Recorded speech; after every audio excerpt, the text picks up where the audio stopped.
Praise lord, హల్లెలూయా. దేవునికి స్తోత్రం. ప్రభు పరిశుద్ధ గణనామానికి మహిమ కలుగును గాక. క్రీస్తునందు ప్రియులారా, దేవుడు మరొక నూతన ఉదయకాల సమయంలో వేకునేటి రీతిగా ఆయన పాద సముఖంలో ఉండి ఆయన గణనామాన్ని స్తుతించగలిగే చక్కటి ధన్యత అవకాశం మనందరికీ అనుగ్రహించినందును బట్టి ఆయన విలువైన పరిశుద్ధ గణనామానికి మహిమ ఘనత ప్రభావం కలుగును గాక. క్రీస్తునందు ప్రియులు, దైవజనులు, స్నేహితులు, విశ్వాసులు, సహోదరి సహోదరులు ఈ ఆధ్యాత్మిక కార్యక్రమాన్ని వీక్షిస్తున్న ఆత్మీయ జనాంగం అంతటికీ మన రక్షకుడైనటువంటి యేసయ్య ఉన్నతమైన నామంలో ఉదయకాలపు శుభములు మరియు వందనాలు తెలియజేస్తాను. మీరంతా బాగున్నారు కదండి? చాలా సంతోషం. రండి, ఈ దినం కూడా మిమ్మల్ని ప్రేమతో ఆహ్వానిస్తూ ఉంటున్నాను. అనుదిన అభివృద్ధి ఉదయకాలపు ధ్యానాలు అనేటువంటి ఆధ్యాత్మిక కార్యక్రమంలో నాతో పాటు పాలుభాషలు కండి. వాక్యాన్ని ధ్యానించండి, దైవ ఆశీర్వాదాలు పొందండి. బైబిల్స్ దగ్గరలోనే తెరచుండి, లేని పక్షాన్ని చదివే మాట విని గ్రహించి వాక్యదానంలో పాలుభాషలు కండి. నేటి దిన ధ్యాన వాక్యంగా అపోస్తుల కార్యగ్రంథము 16వ అధ్యాయము 31వ వచనంలో ఒక మాటను చదువుతా ఉన్నాను.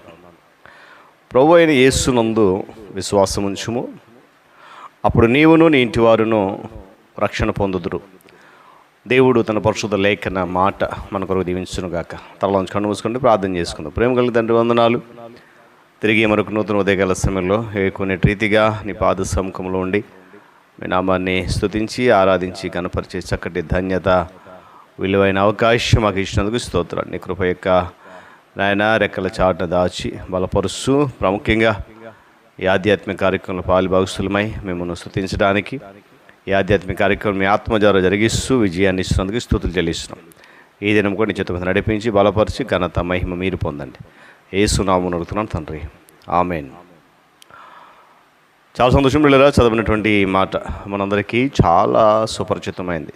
ఎందుకనంటే అపోస్తలుడైన పౌలు భక్తుడు తన బృందముతో సువార్త ప్రకటిస్తున్నటువంటి సందర్భంలో అక్కడ ఉన్నటువంటి ఒక అపవిత్రాత్మ శక్తిని దేవుని ఆత్మ ద్వారా, శక్తి ద్వారా అక్కడ వదిలించినప్పుడు, వెళ్ళగొట్టినప్పుడు పౌలు మరియు తన బృందం మీద అక్కడ ఉన్నటువంటి పరిస్థితులన్నీ కూడా ఒక విధమైన కక్ష కట్టినట్లుగా చేసి చెరసాలలో బంధించినటువంటి సందర్భం అది.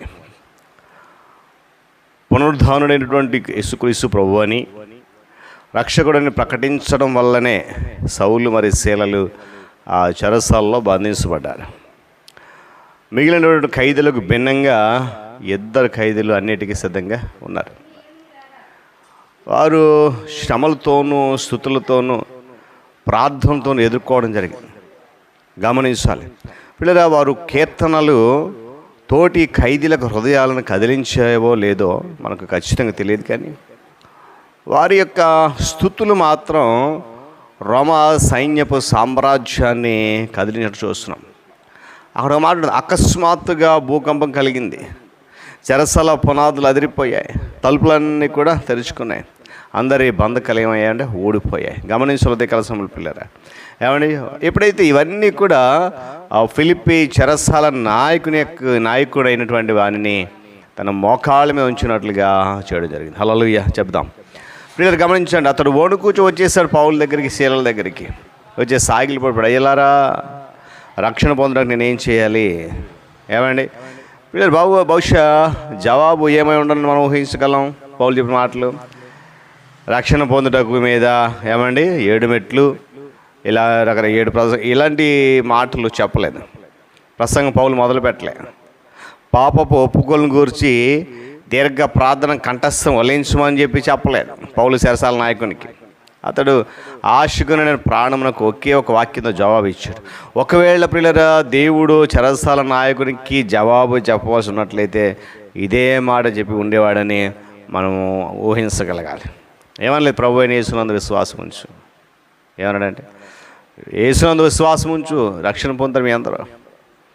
చెరసాల నాయకుడు అడిగినట్లుగానే లక్షలాది మంది నేడు కూడా రక్షణ పొందుటకు నేను ఏమి చేయాలి అడుగుతున్నారు. వీళ్ళు ఇదే వారి యొక్క హృదయ స్పందన. పుణ్య స్నానముల ద్వారా కానీ తమ పాపములు కడగబడతాయనేటువంటి ఆశతో వారు ఒకదాని తర్వాత మరొకటి తీర్థయాత్రలు చేస్తున్నారు. కానీ చాలామంది గతంలో చేసినటువంటి పాపములకు పనులకు ప్రాయశ్చిత్తంగా దాన ధర్మాలు చేయిస్తుంటున్నారు. కానీ వీటిలో చాలా మరి దేని ద్వారా కూడా వారు దోషపూరితమైనటువంటి మనస్సాక్షి నుండి విడుదల పొందలేదు. మనశ్శాంతి నెలకొకుండా ఉన్నారు.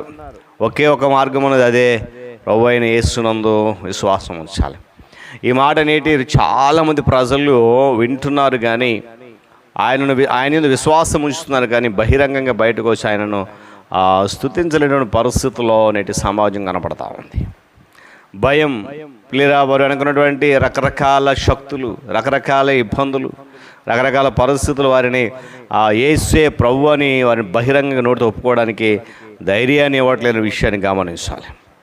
ఈ భూమి మీద యేసుక్రీస్తు ప్రభు వారు పరిచయం చేసిన దినాల్లో ఆయన రోగులను స్వస్థపరిచాడు, దయ్యముల చేత పీడించబడిన వారందరికీ విడుదల కలిగజేశాడు. ఆయనతో కూడా ప్రతి స్థలం వెళ్ళటం వల్ల, ఆయన చెప్పినది చేసినది కళ్ళారు చూడటం వల్ల ఆయన శిష్యులకు ఆశ్చర్యం కలిగింది, అవకాశం కలిగింది. తద్వారా వారు కూడా అనేక సందర్భాల్లో గొప్ప గొప్ప కార్యాలు చేసినట్లుగా మనం చూస్తున్నాం. తాము కూడా అటువంటి అద్భుతాలు చేయాలని శిష్యులు ఆశపడ్డారు. వాళ్ళు అన్నారు, మేము దేవుని క్రియలు జరిగించడానికి ఏం చేయాలి అని అడిగారు.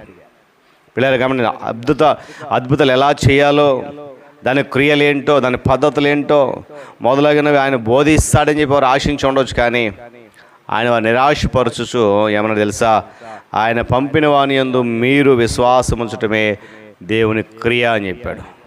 కొంతమంది కార్యాలు చేసి పేతురు, యోహానులు కుంటివాడిని స్వస్థపరిచాడు. పౌలు అనేక మంది స్వస్థపరిచాడు. సామాన్యమైనటువంటి మాటలలో సామాన్యమైన మాటలే కానీ నగ్న సత్యాలు, లోతైన సత్యాలు వెదకాలనేటువంటి ఉద్రేకముతో ఆశపడుచున్న నేటి బైబిల్ పండితులకు ఇది ముఖ్యం కాకపోవచ్చు. కానీ లోతుగా వెళ్ళాలన్న ఆశతో మనము పైకి వెళ్ళడంలో విఫలమైపోతున్నాం. చాలా లోతుగా తెలుసుకోవాలనుకుంటున్నాం, మంచిదే, కానీ పరలోకం వెళ్ళే మార్గాన్ని విఫలమైపోతున్నాం, విడిచిపెట్టేస్తున్నాం. ఈరోజులేరా ఆనాడు చెరసాల అధిపతి ఆ నాయకుడు పౌలుశీల దగ్గరికి వచ్చి అడిగినటువంటి ఆ మాట ఈరోజు మనం కూడా అడగాలి. అదేంటండి, ఇదివరకే మనం రక్షణ పొందుకున్నాం కదా, ఇదివరకే మనము అనుభవంలో ఉన్నాం కదా, ఇదివరకే క్రైస్తవ విశ్వాస సంఘములో సభ్యులకు చేర్చబడ్డాం కదా, అయితే గత దినాన మనకు మాట జ్ఞానం చేశాం, నువ్వు రక్షణ పొందావా అనేటువంటి మాటకు అవును అనే సమాధానం చాలా తక్కువ. ఇక్కడ పిల్లల ఈ చెరసాల నాయకుడు మనస్సు మార్చబడింది. ఎందుకు మార్చబడింది అని అంటే, తను నాయకుడిగా అధిపతిగా ఉన్నాడు చెరసాలకి. పౌలుశీల యొక్క స్తుతిగానాల వల్ల చెరసాల పునాదులన్నీ కదిలిపోయాయి, తలుపులను ఊడిపోయాయి, ఖైదీలు కొన్ని బంధకాలన్నీ ఊడిపోయాయి. పౌలుతో పాటు పౌలుశీలతో పాటు మిగిలిన వారి బంధకాలు కూడా విడిపోయాయి. ఆయన ఏమనుకున్నాడంటే, అయ్యో అందరూ పారిపోయారు కాబట్టి యాజమాన్యం లేక అధికారాన్ని ఏం చేస్తారు, చంపేస్తారనుకొని తనను తాను ఆత్మహత్య చేసుకోబోయాడు. కానీ దేవుడు అక్కడ అద్భుత కార్యం జరిగించి ఆ చెరసాల నాయకుని ఇంటందరిని కూడా రక్షించి అద్భుతమైనటువంటి సాక్షి కుటుంబంగా ఈరోజు పిల్లరా మన కుటుంబాల ద్వారా అనేక మంది ఇట్టి పరిస్థితులకు రాగలిగితే దేవుడు మరింతగా నిన్ను నీ కుటుంబాన్ని ఆశీర్వదించడానికి సిద్ధంగా ఉన్నాడు. దేవుడి మాటలు మనకు దీవించును గాక. తలలోంచి కన్ను మూసుకునండి, ప్రార్థన చేసుకుందాం. ప్రేమ కలిగిన మా తండ్రి, మహాగణుడ, మహోన్నతుడు, నీకు స్తోత్రాలు. నిజమైన తండ్రి, ఆనాడు పౌలుశీలను బంధించినప్పటికీ వారు చాలా ఆనందంగా సంతోషంగా నేను స్తుతించారు. ఈరోజు పిల్లరా, ఈరోజు నా ప్రభువా అనేక మంది నీ బిడ్డలైనటువంటి వారు విశ్వాసులను పిలువబడుతూ చిన్నపాటి శ్రమ వచ్చినప్పుడు కృంగిపోతూ దిగులు పడుతూ ఎలా ఎలా ఎలా అనేటువంటి నిరాశకు వెళ్ళిపోయిన తండ్రి, పూర్తిగా ప్రార్థన అనేటువంటి ఆయుధాన్ని మర్చిపోతున్నటువంటి ఇలాంటి సందర్భాలలో పౌలుశీల యొక్క ధైర్యాన్ని మరొకసారి మాకు గుర్తు చేసి, కష్ట సంబంధంలో క్లిష్ట పరిస్థితుల్లో ఇబ్బందుల్లో స్తుతిగానాలు చేయాలి, తద్వారా నువ్వు ఆశ్చర్య కార్యాలు చేస్తావని ఒక గొప్ప సాక్ష్యము ఆ చెరసాల నాకు కుటుంబంతో మాకు ఇచ్చినందుకు స్తోత్రాలు. ఇతబడి వాక్యం ఉంటున్న బిడ్డలందరూ జీవితంలో ఫలింపజేయండి. నూరంతరుగా నేను ఆ మహిమ మేము జీవించినట్లుగా భద్రపరచండి. సమస్త ఘనత మహిమ మీరు పొందండి. యేసు నామమున ప్రార్థన అడుగుతున్నాను మా తండ్రి, ఆమేన్. త్రియేక దేవుని దీవెన, ఆయన సన్నిధి కాపుదల సదాకాలం మనందరికీ తోడండి నడిపించును గాక. ఆమేన్.